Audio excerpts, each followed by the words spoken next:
Yep. Mark, hi, what's up? Hi, Tully. Not much. How are you? I'm good. Now, for anyone listening, we did a teaser a couple of weeks ago saying you were on, and then we had to cancel, and now it's live this week. Now, Mark, you're Sarah's brother. I am. So Many people would know Mark as I describe him as my best mate. yeah, you do actually. She speaks about you sometimes on the podcast. He's All my positively? Yes. Yeah, you're my best mate since we've grown up. Thanks, Ed. You're welcome. People say we look alike, but I don't see it. I can see it. And anyone that, I can see it. I think you all look alike in some way, like all the siblings. You'd like to hope so. Yeah, well, you would. I'd be Unless worried. I'd be like, Barb. There's no milkman involved, Yeah. But the reason I wanted to have you on, Mark, and because this is a conversation Tal and I have been having probably for about 6 months, talking more about sobriety and sober life. And it's a much more popular topic now. Like there's the movement of Californian sober, sober light, sober curious. And you're someone who has been sober for how long now? I was actually trying to think how long it's been last night, and it's coming up to maybe a year. Wow. So, like, I didn't have a set. I'm not counting the days. Yeah. You know what I mean? There was no moment where I said, "That's it. I need to stop. This is the day where I'm going to change myself." Like, I just stopped and went cold turkey all of a sudden. Yeah. And Why did you stop? that's another thing I was asking myself last night. There was no, like I said, there was no Britney moment. There was there was nothing that brought it on where I thought, shit, I better stop drinking or else this is going to start snowballing. I just kind of did it and started feeling good. Yeah. And then, 1 week rolls into a second week, and then that second week rolls into a third, and you start getting addicted to that feeling of feeling good. You know? So you're like, especially with the 3 young kids at home and everything like that, I can give more of myself to them. So I feel like I'm a better father, better husband, better friend. Yeah. You know? And you work like hard hours too, like early morning hours and stuff. So that takes a toll on your body as well if you're drinking alcohol and working and then being a dad and then being a friend. It's funny you say that. I was doing some research on celebrities who are sober, and there are quite a few that are sober, but something you just said then about being a better father. Anne Hathaway said 2 years ago that she was going to be sober until her kid was 18 years old. And the interviewee asked why, and she goes, I went to one school drop-off. She's like, I wasn't driving, but I was hungover. And she's like, that was enough for me to realise. And she goes, I didn't like the feeling. I didn't like the feeling of being that drunk parent, hungover, dropping my kid to school. And she's like, I don't want to be that parent. My kid needs me, and they don't need a half-absent parent being Kids around. are full on, which you'll find out quite soon, Tully. Yes. But 1 though, not 3. they do, like, they need your 100% attention. And I suppose not just that, but us being role models to our kids, like if they see us living a healthy lifestyle like we are, like, hopefully that flows onto them. But like I keep saying to everyone, I'm not some sort of non-drinking advocate. I'm not telling everyone that you shouldn't drink. Like, I don't give a shit really what other people do. Like, it's fine. It's your choice. It's up to you. But for me, like, it's been one of the best choices I've made. It's crazy. And do you know that? You go. I was going to say, for people to take into reference how much of a big deal this is, like, Tal, you've known me for 10 years plus now, and you've known Mark. We come from, like, quite a big drinking culture. Like, Mark was a party boy. Like, I think anyone in Australia is part of a big drinking culture, 100%. And you being a male as well, we spoke about this, not the male and female thing, but like I feel like for males as well, I feel like the pressure from friends or the judgment, is that a thing? It's funny you say that because my male friends are so curious about the topic of non-drinking. So we don't avoid social situations now. We're still going out, going out to friends' houses for, parties and stuff like that. We're going to engagement parties, weddings and everything like that. And the topic always comes up, how are you going? Like, how's the non-drinking going? And some people are saying, are you ever going to drink again? Like, I don't know. Like, for now, no. are you never not saying never? Well, you can never say never about anything, really. Who knows? But a lot of my friends who have been in the same situation as me, like to go out and party and all that kind of stuff, they're really curious about it. And they say to me, like, I could do it. I could give up drinking. Like, they're not judging me at all. They're more curious about why it's happening and, you know, the health benefits that flow on from that as well, which, you know, isn't a reason why I did it. But, you know. Isn't it funny? Because as a female, I assumed that guys would be funny about it. But I feel like after hearing that and knowing that Sarah's on a bit of a sober journey for the 75 days, you've received a little bit of like slack from females about female why friends. Not drinking. And it's probably more than males. And that was me assuming. Yeah. Like, well, yeah, that's the funny thing as well, because Ash, my wife, she's kind of doing this, like we're doing it together. Yeah. We're not really doing anything. We're just not drinking. Yeah. You know what I mean? It's not like you've inspired. It's not a challenge or anything like that. We're both just, that's just what we are right now. But she kind of felt pressure from her friends. Isn't that funny? You know, she felt more pressure in the social situations to have that drink, just to relax, to have those conversations. Yeah. But like I said to her, like I said to Ash and like I say to my mates, I say, I'm still the same person. Yeah. I have the same conversations. I act the same way. You know, some people need that to loosen up and, you know, that's understandable. They want to go dance. They need a couple of drinks to loosen up, whatever. For me, I don't give a shit. Yeah. You know, I'll go out and dance. Yeah. You know. Do you think, you just reference how people need it for like a confidence boost. Now, do you realise at certain circumstances, whether it's a party, whether you're feeling grumpy, where you usually used to turn to alcohol? Well, when you say stress, I think that's what you find the typical Aussie male does. They come home from a stressful day of work, have a beer, they have a couple of stubbies, you know, and that's their stress reliever and stuff like that. Like, I never had that feeling that, or not never, like I used to do it myself. But once you stop doing it, you start thinking, well, I didn't actually need it. It was a habit thing. It was a habit, like, you know, That's how I feel now, like after stressful weeks. Usually I'd have a glass of wine and it's like, oh my God, why do I need a glass of wine to relax? Maybe I used it as an excuse, but as Australians, I think we glamorise alcohol. Yeah we use it to celebrate, we use it to commiserate, we use it to unwind. Everything is attached to alcohol in some way. And what I just keep learning is, and Tully, we were talking about this previously before, it's a neurotoxin. You were talking about the brain, and your dad's been told not to drink as much for his brain health, and it's the only drug that is glamorized. I had a friend, when I said to him, I was like, oh yeah, I'll come to the pub, forewarning, I'm not drinking at the moment. And he goes, oh my God, sis, go you, like, congratulations. And I said, thank you for being such a supportive friend. I said, that's not the common feedback I've got when I've told girlfriends I'm not drinking. And he goes, why would I encourage you to put poison in your body? I was listening to a podcast this morning before this, and they were saying, and I was like, oh my God, it's so true. Literally, alcohol is a poison. Like, I think they said Jim Beam ended up using what they used to put in the alcohol as hand sanitizer because it kills germs. And I'm like, you're literally putting that into your body, which is poison. So it does, there's so many side effects to drinking alcohol that I think people forget about. And it's crazy. Well, you just got to think about, like, yourself being pregnant. Like, I'm assuming you're not drinking. No. So a lot of women go through that whole stage of pregnancy not drinking because they know that it could be harmful to their babies. Exactly. But then once they have the baby, the first thing they do is go they start drink. drinking. Like, they think, you know, it could be harmful for the baby, but they don't think about the harm that it could be doing to themselves. You know, which, I don't know. Crazy. Like you said, it's been instilled into us growing up, I suppose. So. Do you feel any benefits health-wise apart from the mental clarity from not drinking? Oh, you do. You feel plenty, like, and like I said, that's not the reason why I did this, but obviously you lose that, you know, extra little bit of you know, around your belly and everything like that. You lose that little bit of pudge. Your mental clarity is massive. Like, your head just becomes so much clearer. Sleep? You're a lot sharper. Sleep, yes. I've also stopped drinking coffee, so I don't know if that's contributing to that as well.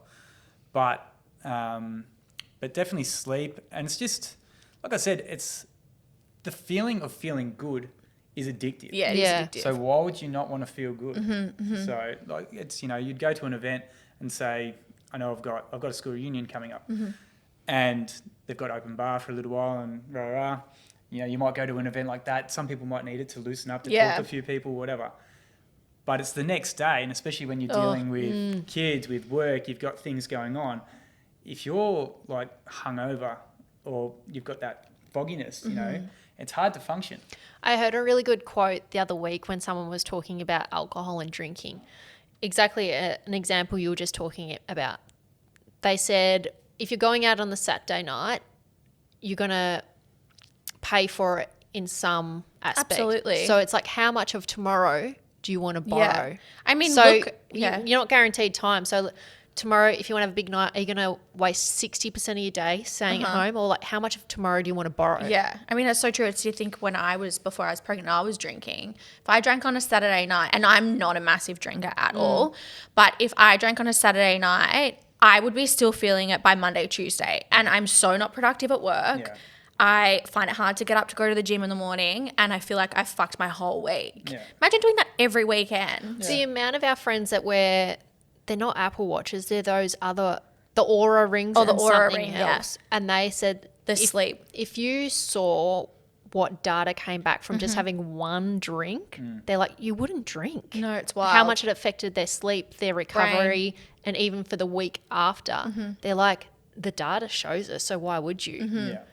Do you think your connections with your mates has deepened from not drinking? Oh, definitely, with a few of them, for sure. Like I said, there's been quite a few of them which pull you over to the side because I don't know if they want to be seen having the conversation in front of the others, but a lot of them are doing it without them knowing. And that's the movement of sober. They're sober curious. Yeah. They want to know. Yeah. So they dive into the questions. Why did you do it? And how long are you going to keep doing it for? How do you feel?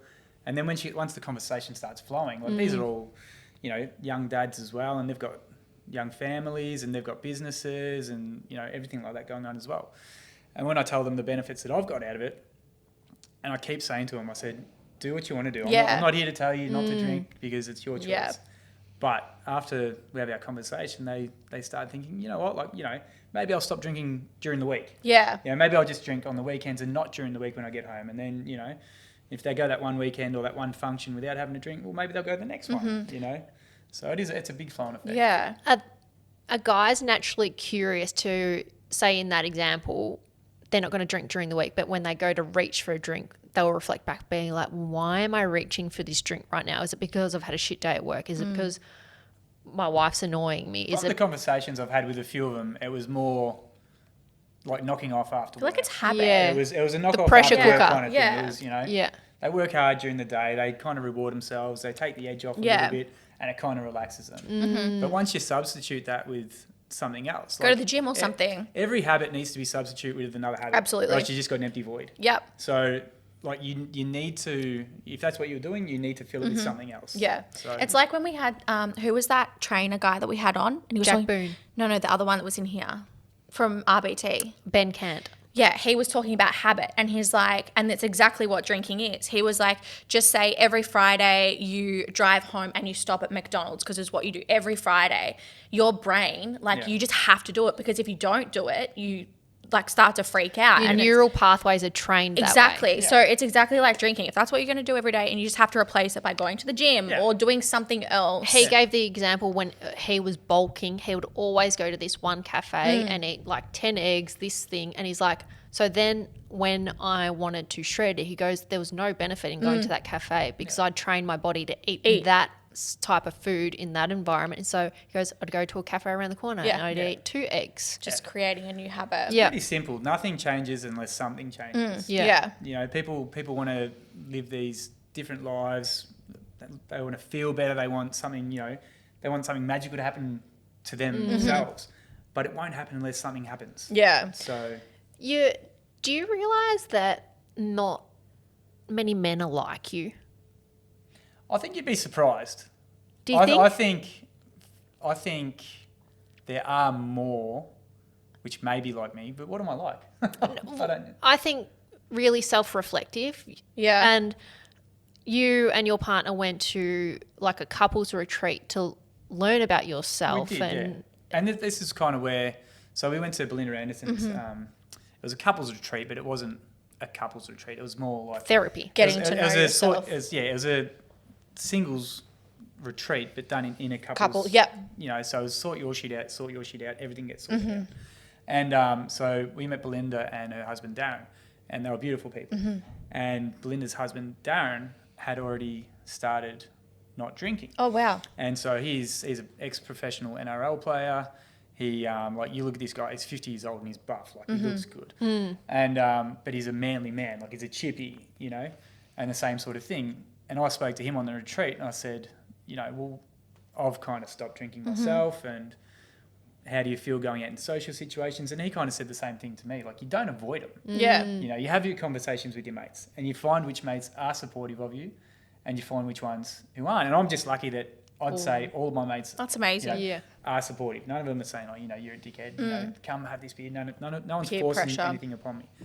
But yeah, a big thing which Belinda and Darren said to us was, we all go through chapters of life. And so, you know, you live your life going through school, there's one chapter of your life gone. And then you can start growing up, you start going out. So you're 18 to 30, 35, whatever. And you go out and you have fun. And that's another chapter of your life. And so now it's like, you know, I'm still me and everything like that, but this is just another chapter of my life. Yeah. You know, and I don't regret anything that I've done in the past, because everything that I've done in the past has led up to this. Yeah. You know, so if none of that had happened, then this wouldn't be happening. Yeah. So, you know. It's crazy. Do you know what they say too? They say in 20 years' time, drinking will be like smoking. So people, you know how everyone's like, ew, smoking gross at the moment. They think that in 20 years' time, people are going to be like, ew, drinking gross. Yeah. So it's going to be interesting to see the flow-on effect in the next like 10 to 20 years with like your nieces, your kids, like all that kind of stuff. I was having that conversation with Mark the other night at dinner. We were talking about not drinking and my friends' reactions, Ashley's friends' reactions. And I said to Mark, I wonder what his kids' relationship with alcohol will be like, seeing so at the moment him and Ash aren't drinking, but it's not like mum and dad are in bed for half a Sunday because they had a big night. Yeah. And I don't think we can't expect them not to drink just because we're not drinking. Yeah. Like, everyone's got to they've got to make their own choices, learn their own lessons in life, you know, whatever. Yeah. But like we said, like, we're not here to tell people not to drink. Yeah. Yeah. They can do what they want to do. It's as long as that they do it in a way which, you know, isn't silly. Yeah. I think it came to a stage for me personally where waking up on a Sunday morning feeling fresh and still being able to go for a walk or go for an exercise is that feeling of you get addicted to that feeling of feeling good. Yeah, you jump out of bed. Yeah. But also going back to Sarah, you being sober, before Sarah did the 75 days hard, whatever you want to call it, 75 hard or whatever, Sarah kept saying to me, I can't not drink. Yeah. You said it for like 2 weeks before. Yeah. I can't not drink. I just can't not. I'm like, Sarah, you can. Yeah. I'm like, you can not drink. It's fine. And then there was something that switched in you and you were like. I kept making excuses. Yeah, she said, I can't. I'm like, she can. It's literally only 75 days. And quite similar to you, it was just one day that I was like, you know what, I'm going to start this weekend. Yeah. And Ash and I used to love going out for dinner, and we'd always get a bottle of wine for dinner. And we'd treat ourselves because we were going to share the bottle of wine. We'd get a good bottle of wine. So now we go out for dinner, and dinner is so much cheaper. Yeah, exactly. It's true. So, you know, there's so many benefits. You know, stuff like that as well. And you can spend your money on other things in your life which really like do benefit you. In saying that, like having that bottle of wine previously, would it have opened up conversations? Because this is probably how I used to feel when I was drinking. You become more open with your feelings and the walls are vulnerable. The walls are down so you can connect with friends and partners, and but you can still do that without alcohol. Yeah, I know, but I think a lot of people can't tap into that vulnerability without having I think people use that as a kind of mattress to fall back on. Whereas if they say something that they I was drunk, they're like, they I kind of was regret. drinking. They'll say, oh, geez, you know, it was the alcohol talking or whatever. It's funny. Like I said before, I've never been like a massive drinker, and I'm the same. I can go out and say you've done a few times. I can go out, still dance, whatever. Wake up in the morning fresh, and then I've had some girlfriends be like, "Are you hungover?" I'm like, "No, I didn't drink," and they're like, "Wait, you didn't drink? You lasted such a long time." I'm like, I don't need alcohol to have fun. Yeah. Like you can still go out, have conversations, still dance, and I wake up fresh and I'm not hungover. And I've had a lot of friends, I thought you were drunk. I'm like, no. I'm just naturally like this. I was just like, I just had fun. It's crazy. We were out to dinner the other night and with a girlfriend who's getting married quite soon, and Tal mentioned I wasn't drinking, and her natural reaction was one of disappointment because she had expectations. But she recognised it. Yeah. Everybody thinks you're more fun when you drink. I know, but it's crazy to me. You know, like maybe you do a few silly a things. A bit more stupid shit while you are drunk. Yeah. But like I said, that's your safety blanket to fall back on. Oh, geez, I was drunk. I was pissed. We lose all inhibitions. We go to dance yoga things and you look around, you're like, I don't want to do all this wobbly things with my arms because I'm too scared of what people are thinking. But if you've had a couple of drinks, you don't give a shit. But it's like being able to do those things without the alcohol. I think people got to realise that people think that people are focusing on them so much more than what they actually are. Yeah, so true. Like, people's perspective of what people are thinking of them is completely not That is true. so true, because the podcast I was listening to this morning, the girl she's on a 1 year sober thing and she's going to continue. She's like, I'm not really putting a time on it, but it's been 1 year. Wow, crazy. Similar to you. And she was saying at the start, I felt really uncomfortable being at social events, not hanging on to something because I was more worried about what other people thought. And then she's like, and then I kept doing it. And she's like, fuck. And then I realized no one cares what I'm drinking or what I'm holding. Yeah. Like, why am I so worried about what other people think? Yeah. And I think if people are like, sometimes when Sarah says she's not drinking, some of the girls are like, oh, just have one drink. Come on. I think it's got more to do with making them feel uncomfortable. Not It is. It's a reflection back on them. it is. Yeah. It's just interesting how people react. Going back to couples retreat, because I know there was quite a few people and our friends who were interested in the retreat that you and Ash did. What did you learn about yourself back then? Because we've had relationship experts on the podcast, and exactly what you said before, once you focus on yourself, it's, everything around Flow you gets better. Yeah. Well, where do we go? Like, it was quite a spiritual journey for us, actually. Well, for Were me you spiritual before? I think I had it within me, but not. It got really opened up at the retreat. What do you mean by spiritual? Can I? Well, it just my inner self. Like we did sound healing with the guys from Sound Healing Australia. Yeah. And like I explained to everyone, I don't know what happened in that session, but I was laying down and it was like I was on this trip. Yeah, and it's like the vibration through your body. Unbelievable. Yeah.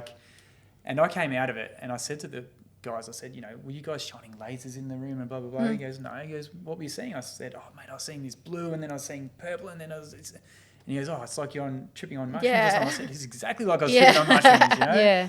And he goes, oh, it's really tapped into you. Oh, wow. And I can't explain from how I was feeling before then to how you're feeling after then. It's like a feeling of lightness. Like you just, everything feels like it's just, all the shit's just gone up and gone out of you. So that's definitely, from the retreat, I took that and that's helped me in my day-to-day life, just coming back to the present moment every time. Like I used to always live in the future in my head. So my thoughts used to race and I used to get a bit of anxiety and, they used to come out, I'd get psoriasis on my body because, your body feels what your emotions are. That's how it comes out, it shows. And so, now I can really slow myself down and come to the present moment. And I don't live that life in the future anymore because that life I was living in the future, all those future projections would never even eventuate. No, they're silly. So. Yeah. Do you believe in manifestation? Funny. I'm looking into manifestation. Yeah.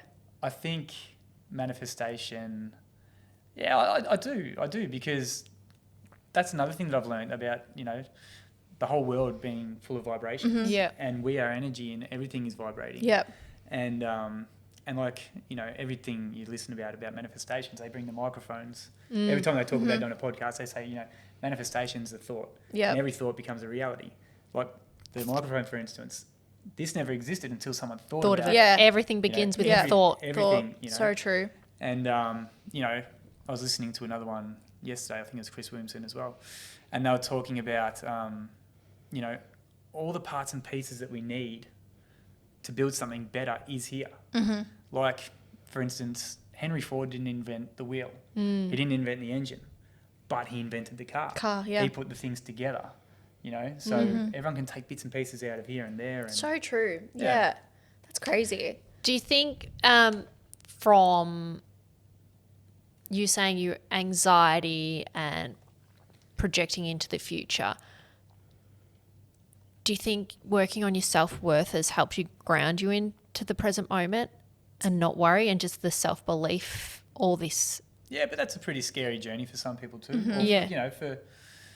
To accept who you are and say, all right, this is me, but then you've got the chance to be who you want to be as well. You can still, nothing's written. So that's why you live every moment as it is, and even every bad situation, you need to take the positive out of that bad situation, because every negative has a positive. Like I explained to Ashley, the kids at the moment driving us, they're crazy at the moment. School's back, and Macy's only 2.5, and they get sick and all this kind of stuff, and it really gets to you at some stages. But that's how you learn patience. That's how you learn tolerance. That's So true. I just want to go back to the non-drinking element. Let's get back to that. Yeah, because I just thought then, has there been a stage where you've been like tempted to buy a drink or grab a drink? Great one. No. Never. Not at all. That's good. Yeah, and I said that to Ash the other day as well. I said, it hasn't even crossed my mind. Wow. I need to have a drink. Not even like, obviously me being pregnant can't drink. Like sometimes I'll see people with like a margarita, and I actually generally like margaritas. I'm like, oh fuck, I really want a margarita. Well, that's what we say about substituting. So there's the non-alcoholic ones. True. So Ash and I sometimes have those non-alcoholic margaritas or Cosmos. Started drinking coconut water. More. That's good. That's quite nice. Fuck, Damien just started drinking coconut water too. He's passion like, fruit this stuff's delicious. The passion fruit one's really good. Yeah, I've had that, yeah. That's really good. The chocolate one's good too, the ones. Yeah. There's a chocolate from Woolworths. It's amazing. Yeah. So you've not been tempted at all? Not at all. No. That's crazy. That's good. Yeah. It's just, we'll go out to, like I said, weddings, engagement parties. I'll have a soda and lime. Yeah. And you try and say it clearly to the bartender so they don't put the vodka in. Yeah. Or sometimes I'm like, can you just do the little glass with the soda and lime so it looks like I'm drinking? But then I'm like, why? Like, so stupid. Why? Just for other people. But no. And what about Ash? No, she's the same. Like, when we first started with it, like she'd have a drink with a friend, but that was quite a while ago now, and she hasn't had a drink now. Same thing for, it'd be months now. Yeah. Well, maybe even half a year or something. And do you think the non-drinking, I can't remember if you said this before, but do you think the non-drinking has brought you and Ash closer together as a relationship, like a couple? Yeah. Is it the non-drinking? Maybe. Or the get to know yourself, or maybe it's the non-drinking. Yeah. We spend a lot more time conversing with each other, I suppose. And you dig a little bit deeper, I suppose, which is good. I'd say it has. Yeah. I think it's good that as a couple you're both kind of like, you've obviously inspired Ash. I think it's like, it's nice. Like, don't you think it's nice? Yeah. To do things as a couple. Yeah, or just like have that support of someone, because there'd be nothing worse than like, just say you weren't drinking and Ash was drinking and she was going out every weekend and with the girlfriends, getting drunk, coming home. That would be a massive toll on you as... Yeah, but I did say to her, I said, look, if at the very start, I said, if it's something that you want to do, if you want to go out and drink, I said, that's fine. It's up to you. It's your choice. But, she got to learn, she'll be saying, stop saying that. Why are you saying that? So then I listened to her and you stop saying it, and it's what she wants to do. Yeah. So you're not forcing. No. It's cute. I'm going to tell you some celebrities that are sober, and tell your girl's one of them. Which one? Chrissy Teigen. Is she? She's someone who doesn't drink. Kyle Richards, Housewives. Oh yeah, I knew she's she on didn't drink. a year. Kim Kardashian didn't drink for many, many years, but now only drinks 1 or 2. Lucy Hale, who was on... well, she had an addiction. Yeah, which is different. A lot of them probably did.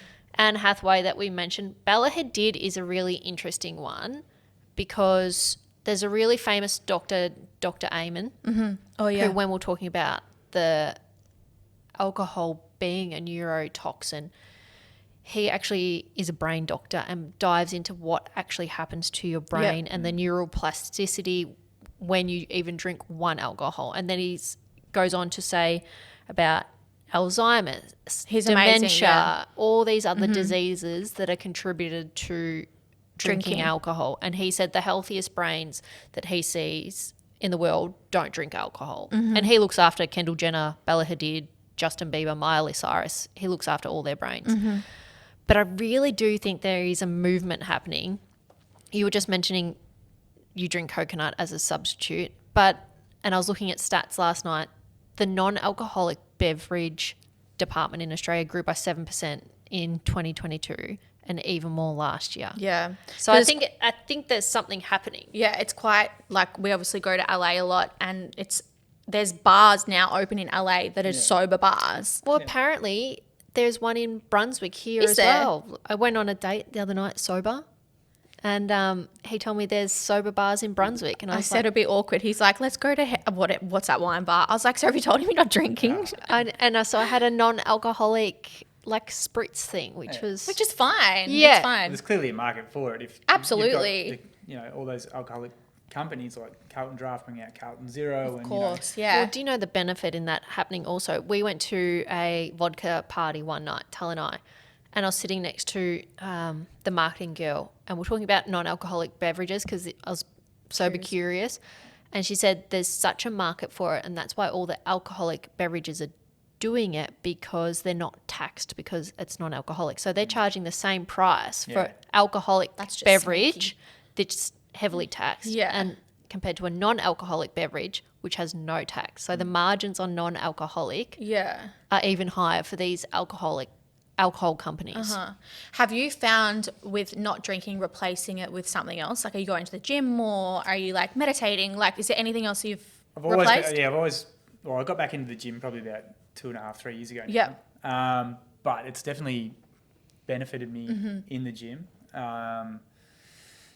I try to meditate when I can. Yeah. Every Sunday morning I try and do a little bit of breath work, a little bit of meditation, stuff like that, which is, had I been drinking the night before You wouldn't have and done come home hungover, wouldn't do it. Yeah. So, I was never much of a drinker throughout the week, day to day, or anything like that. But when events came around, birthdays, weddings, engagements, I never used to really hold back. But like I said, I'm still the same person. I still go out and have the same conversations. Fun. Still act the same stupid way. Yeah. So it's like you said, some of my friends come the end of the night, oh, you can't drive home. How can you? I said, yes, I can. I haven't drunk. Yeah. It's so funny, isn't it? It's like, it's crazy. And then you're like, well, they're obviously not being in the present moment because they're not aware that you're not drinking. So I'm like, it's interesting. But then interesting. you got to realise they're not paying as much attention to you as what you they thought don't they care. were. Yeah, exactly. That's true too. Yeah, that's so true. But we're all in our head, so we do think people are thinking more about us. But on the reflection back on that, wouldn't my friends telling me to drink, offering me drinks, aren't they Not being supportive? Not being supportive, but they are worrying about me not drinking. Yeah, but like I said, that could be a reflection on them. So that makes them feel more comfortable if you are drinking with them. Like it gives them, that's their sense of comfort if you're doing what they're doing, because you don't feel like an outsider. Yeah. Or they don't feel like an outsider. From if anyone me not drinking. Yeah, if anyone interesting. listening is on this sober journey or is thinking about going on a sober journey, do you both, I'm going to ask both of you, do you have any advice if they were in a situation and their friends weren't being supportive? What would you do in that situation? That would be tough. I think, how would you do it? It's got, you need to start not caring about what people think. And that's not just to do with this topic, it's to do with everything, really. How do you not care what people think? Well, that's another hard Yeah, well, that's working on yourself. Exactly. And that's why I said to you before, do you think all that inner confidence came from self-worth and knowing yourself? Because once you know yourself, you actually don't care what other people think. Yeah, well, I read a book for the first time in ever, and it was The 4 Agreements. And I love that book. And one of the agreements was not to take things personally. Yeah. And that really resonated with me that, people's reactions aren't a reflection on you, it's a reflection on them. So all right, your friends might not be supportive of you doing whatever you're doing, but that's got nothing to do with you. That's got everything to do with them. So once you kind of get your head around that, then, if they're not supportive and they don't, they're portraying that on you, who gives a shit, really? Yeah, that's an interesting answer, because I was just thinking to myself, if I was on this journey and I had some friends that weren't very supportive, my immediate reaction would be like, cut them off. They're toxic to me. That would be my automatic reaction, because I'm like, I don't have time for bad energy. But then I'm like, oh, but they're my best friends. So it's like, I think that's really good advice. Sarah, what would you do? Well, I'm very lucky. I have a very supportive friend in you. Yes. That was nice. No, of course. Why wouldn't I be supportive of something that your friend wants to do? I think what's helped me is being really clear in the friends that aren't being supportive, as supportive in my why. Yeah. Like, why am I doing this? And I'm not doing it for the health benefits or anything. I'm doing it because I want to do something that I'm proud of. And not like a test or anything. It's just like every week that I don't drink, I'm like, I actually did what I was saying I was going to do, and I didn't fall into temptation, or I didn't fall into succumbing to my feelings of anger and stress and just reaching for a drink when we were out one night. I'm really proud of myself. So every week I get closer to my goal. I'm really, really proud of myself. Yeah. And I think that momentum and discipline within myself is really reinforcing my confidence with my own abilities to do what I'm say I'm going to do. You've got to realise you're only going to be in certain settings where your friends are going to be like that towards you anyway. Like, it's only going to be in a social setting when you're out at a party, you're out at a club, or you're out for a lunch, whatever. Which is 5% of your week. Yeah, true. That's it, like if you're friends with them and you're walking around the tan at 11 o'clock on a Tuesday morning, they're not going to be, well, here, have a drink. Yeah. Well, they shouldn't be, but... No, or they might question, but why? Like, because I know Sarah's had that, but why are you not drinking? Yeah, but that could be them... Being curious. Yeah, well. True. It's interesting. It's funny. Is there anything else about alcohol that this journey's taught you? No, like I said, I had my relationship with alcohol, not that it was a bad one beforehand. Like, it was fun. Like, I had heaps of fun going out in my 20s, partying, clubs, doing all that kind of stuff. And I don't regret anything that I've done in the past. It's just a new chapter, which I love that. Chapter. Yeah. The other thing with alcohol is probably you're married, your relationships, probably your biggest fights are also contributed to some way back to alcohol. Oh, for sure. I think of when I grew up, I've got another reason why I don't drink much. I've spoken about this before. I've got a funny relationship with alcohol because the way my dad acted on alcohol, like he never had an addiction. Well, maybe he did have an addiction. I don't know, but he would just say some really nasty things when he was drunk. Like, not nasty things, but like, oh, you don't love me. Like, just things that as a kid hurt me, because I was like, what the fuck? Of course I do. But his then personality changed when he drank. Yes, and I hate how people's personality changes when they drink. And that's a reason why I'm not a massive drinker, because he would wake up the next morning and forget everything he said and just be like, oh, good morning, like everything's like rosy, completely forgot. And as a kid, I would sit there and be like, I felt hurt because I was like, oh my God, Dad doesn't think I love him, or maybe he thinks we use him for money. Like, he used to say stupid shit. And I'd be like, oh my God, it made me feel so shit. So that's why I have a funny relationship with alcohol, because people's personalities generally change when they drink. Well, there's the old story of the two, say they're twin brothers or whatever. Yeah. Both growing up in the same family with an alcoholic father. Yep. These kids grow up and one of them becomes an alcoholic. And you say, oh, why are you an alcoholic? Or because of my upbringing. How could I not? Yeah. But then the other kid grows up, doesn't drink at all. And you say, and you ask them, how come you don't drink? Because my father's an alcoholic. How could I, I don't want to go in that pattern. Some people choose to follow the path. Some people choose to resist it. Completely. Yeah, it's interesting. But then people's personalities do change. So it's interesting. And coming from a woman's perspective and having so many friends that have mums, I can understand why mums, when they go out, they have and parents in general, like you're saying, the kids are a lot. When you get your time away with them, you just want to blow off some steam. Yeah, absolutely. And we've a lot of our friends have kids and stuff, and you will notice when you go out, they will get so drunk. And then I often think, I'm like, fuck, I feel sorry for you tomorrow. Because you have to deal with the kids. I'm like, you have to deal with the kids hungover. It's, and generally they're out with their husband as well. So they're both getting like quite drunk. You have to deal with the kids. Like, kids need attention and like love, and you're not giving it to them. So it's the flow-on effect for your kids as well in the future is scary.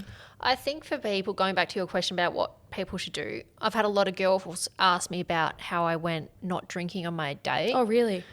I think just do one event at a time. Go to a party without drinking. Test it out. See how you feel within yourself and why. Like, did you feel insecure? Did you feel less confident because you weren't drinking? However, going back to the girls feeling not confident or asked how you go on a date, I remember when you were like, said you were going on a date, I just said, tell him the truth. And that's say you're not drinking because I'm trying to do this challenge myself. I don't feel good when I drink. Just tell them the truth. If I've been on, I don't know why, when I used to date, I went on this pattern of, I used to date non-drinkers. Do you remember that? Yeah. And a lot of them, I think it was like 3 or 4, a lot of them had an addiction and then we're going to AA and stuff like that. And I had this pattern of always choosing guys that was completely sober. And initially I was like, fuck, this is going to be so awkward going on the first date because I want them to drink. So they open up and it's more relaxing. And then once I went on one date, I was like, oh, this is actually fine. Like it's like a coffee date, but they don't need to drink alcohol. I also don't need to drink alcohol, or I can have one glass not feeling that they're going to judge me either. So I think if anyone's listening, I think just be honest with whoever you're going on a date with. I'm not drinking. Like Sarah said, it starts with one event at a time. And I'm not going to say that it is going to be easy. You might feel uncomfortable at that event. Yeah, absolutely. And it might make you feel uncomfortable for the whole entire night. But then you wake up the next day and you like the feeling of how you feel when you wake up that next day. And then you reflect back on it throughout the week and think, well, did I really need to drink at that function? So then the next function rolls around and then you make the choice. You think, do I want to feel like that again, or do I want to revert back to how I was?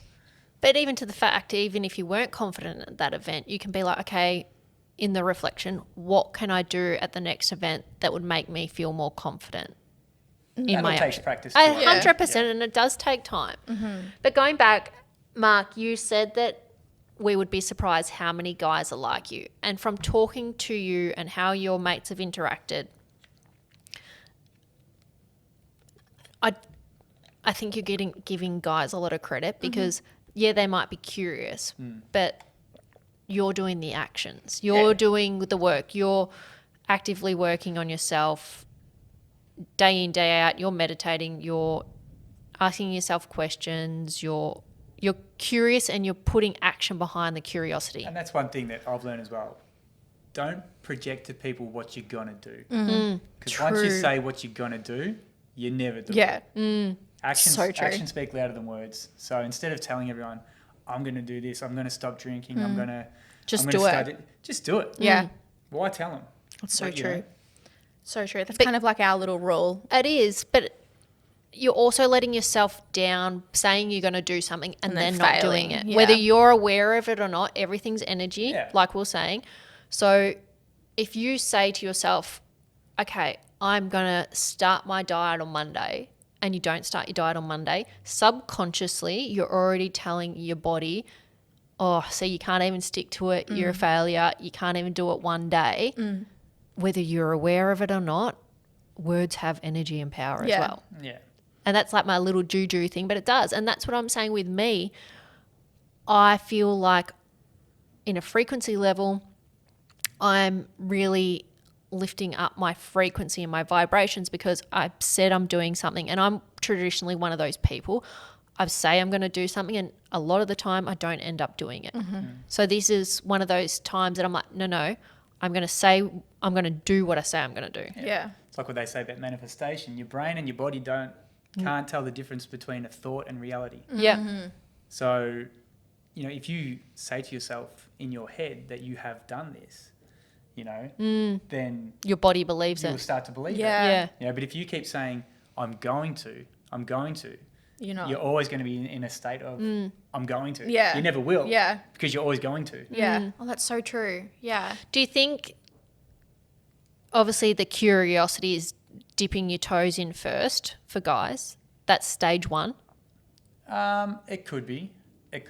For some people, it could be a Britney moment. It could be, something major might happen to them and they think, fuck, I've got to reflect on myself and really, pull back on this. But, I think for some people, definitely curiosity, like it might start with me, and then one of my mates starts doing it and then, other people have other circles of friends or whatever and it, dissipates out and more people get involved or whatever. But, like I keep saying, and I've repeated it a few times, I'm not trying to push this on anyone. Everyone can do what they want to do. So, in your own way, and this is what leadership is in a way, you're walking to the beat of your own drum. And whether you know it or not, your mates might be drinking less because they see how well you're... I've had a few already come up to me. Yeah. And we've been at social situations, my best mates who I've lived that party life with. And a couple of them, have not drunk at that social event as well. Wow. Just for the fact that, they've seen that someone else can do it. Yeah. So, there has to be someone that starts it. Yeah. Well, I'm very proud of you. Yeah, you Thanks, should be proud of Yeah. yourself. Yeah.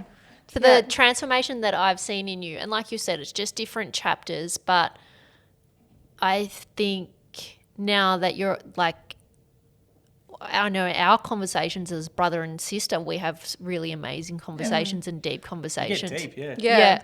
And there's just a different level of connection with you, but then I see that within your wife as well, and with your kids, you're a lot more patient with the kids. Yeah. Like the way you parent them is really beautiful. It's just a really nice ripple effect. Yeah. Everything does. Everything flows on. Yep. Like, you get all the health benefits, which, the mental clarity, the physical fitness, everything like that. So really, what's the downside of not drinking? Which I think a lot of that too is long-term effects, which you're probably not seeing now, That's but true, they're going to be the long-term effects. Who knows? Yeah. Who knows, which is really? amazing. And what you were just describing is basically our Tully Lou motto: when you feel good, you look good.